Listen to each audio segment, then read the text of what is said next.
I don't want to say much on your program, unfortunately, until we finalize what we're doing. But I would say that very soon we're going to have a day where we're going to present the teams to Lagos, to Lagosians, and ask Lagosians to adopt the team. These are our representatives in the Premier League. Premier League is back in Lagos, so that means every weekend there's going to be Premier League football in Lagos. There's a lot of things that will go around it. The economy of the areas where the match is going to take place, the expectations, the anticipation, and what we're going to also focus on is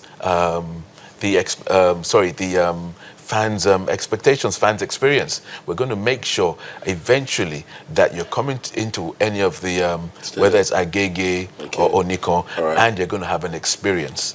That's what we're edging towards, and we're working very, very hard on that. And also ensure that we create things that will bring fans. Yeah, that's what I'm saying about the experience, so that they will come for the football and then leave knowing that they had an experience. That's right, that's right. That looks really good. Aside football, Lagos used to be the center for table tennis. I speak to some guys and they say table tennis is actually losing its grip from Lagos State. How can we get that back on?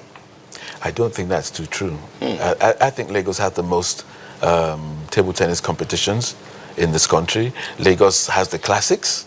A lot of the players have come through those classics in the last couple of years. The classics have seen a couple of our players rise on the international level as well. The last commissioner, Enita Oshodi, done tremendously well for table tennis. So I don't think it's right that Lagos is losing. I would say Lagos is regaining, taking everything back in table tennis. So, it's up to us to make sure we maintain that level, even surpass that level. And the Asojuoba Championship? 47 years. That's right. 47 years, always exciting. The last final in December was so exciting.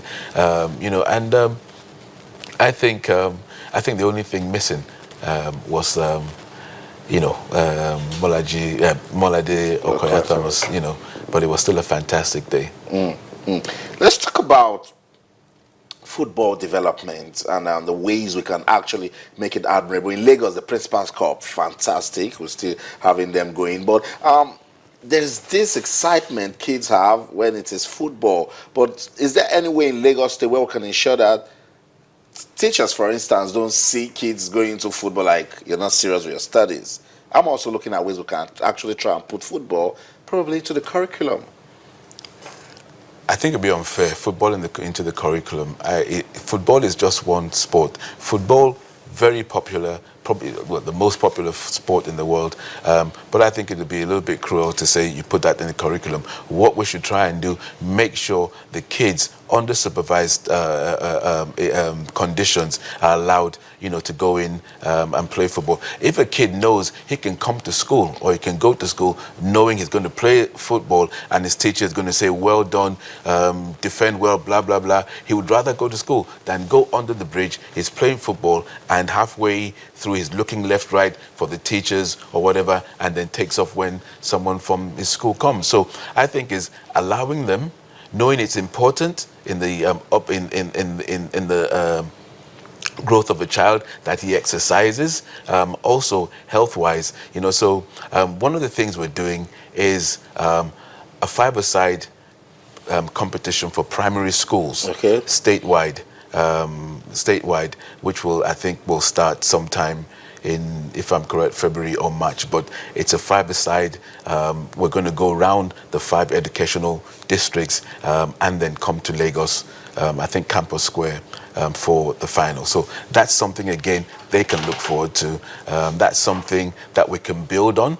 Because it's going to be annual, something the kids will look forward to. And of course, to get into the five-a-side competition, you have to stay in school, because we're not doing individual teams or whatever. It's school teams.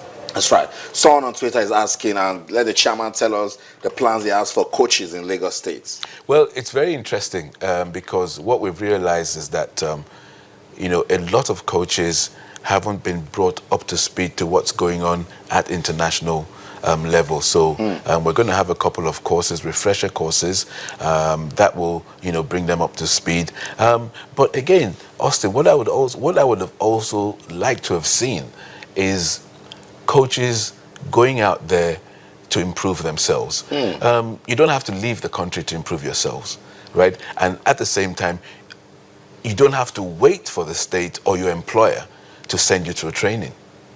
I think you owe it to yourself, regardless of whatever condition you're in, whatever situation. I'm not even talking about coaches. Everyone in general, you owe it to yourself to better yourself, to improve yourself. So, and there are ways. I'm not a coach, but I know there are ways that you can better yourself. But all in all, our best coaches, the ones who have shown us that, they've got the zeal, they've got the passion, they've got the know-how. From this year, we'll start, making sure they have proper training. Because even when they go do what they can for themselves, it's important to get some support. We will. We've never said that we won't support. We will support coaches. Okay, let's talk about the Bile Games, the Dawn Games. That has also given Lagos some, level, talking about sports development. What are the plans for 2016? Now, for Bile Games, when you're going to start sports development, or the best place to start. Now, sports development doesn't mean you're winning tomorrow. Okay. Sport development means you're starting a process that in years will produce for you. Gradual movement. Yeah. So an athlete stops training, competing for Lagos State, and you're not worried because someone has been prepared to take over his place. That's sports development. So Ibile Games, that's where it starts from. That's level 1, where you do all the for the secondary schools. Yeah. You see your talent, you see the potentials, and then you now put them in a scheme that develops them, that trains them, that you've got guidance counselors, everything to do with training an athlete is what we're going to try and do, all the way up until they start representing the state at national level. Right. And then hopefully the country. So you've got them at primary school level, you've got them at secondary school level, you've got them at intermediate level, and then the seniors. We're going to see in the next couple of months programs that will make sure all these kids are put in these things and they go move on to be champions for the state. And I'm also thinking we should have some monitoring team in place, monitor these students at school. It's all part of it. It's all part of it. And one of the things we're going to do aside the monitoring, it's going to be a situation where probably once a month, all the kids that have been discovered, all the potentials, will be brought to the center over the weekend. Now, over that weekend, Austin, put through the paces, make sure